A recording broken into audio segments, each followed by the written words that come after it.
In the rich tapestry of British royal history, one name often lingers in the quiet margins: Prince Leopold, Queen Victoria's youngest son, to live into adulthood. Born on April 7, 1853, his life seemed destined for promise, but was instead shaped by a condition few understood at the time. This is the next episode in our deep dive into the hidden stories of royalty. Don't forget to subscribe so you won't miss what's coming next. From his earliest days, Prince Leopold was different, not for a lack of intellect or charm, but because he was born with hemophilia, a rare genetic blood disorder that prevents clotting. In Victorian Britain, such a diagnosis meant a life lived under constant caution.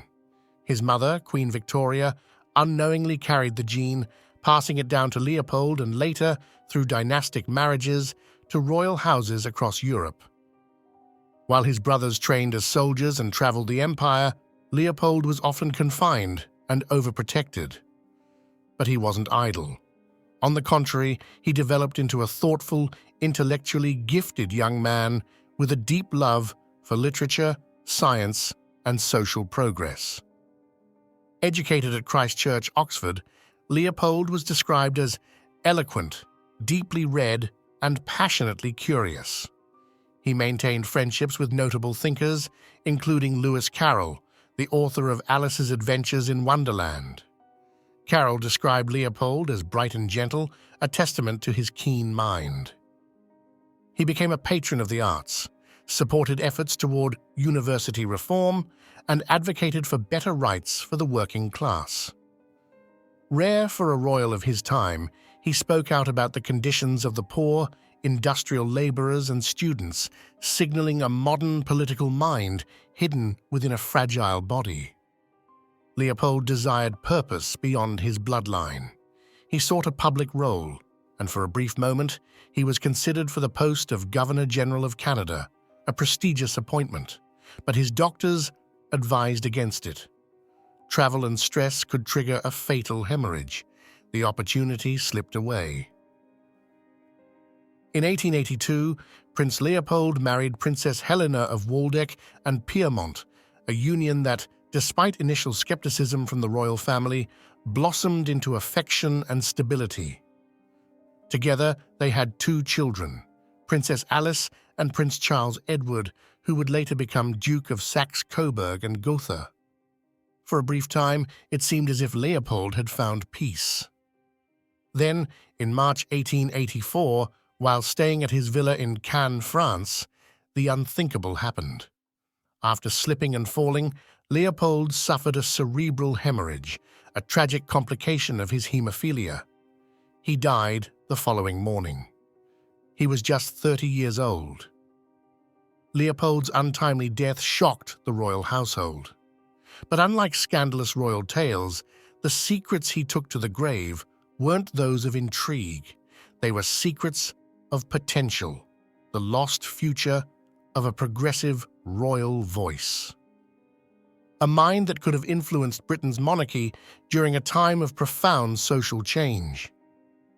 His correspondence, diaries, and archived letters, now held at Osborne House and the Royal Archives, reveal a young man often wrestling with his limits and yet fiercely committed to contributing intellectually and politically.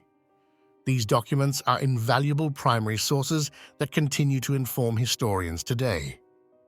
His life and struggles are vividly chronicled in Charlotte Ziepvat's biography, Queen Victoria's Youngest Son, The Untold Story of Prince Leopold, which draws from private letters and royal archives to paint a fuller portrait of this often overlooked prince.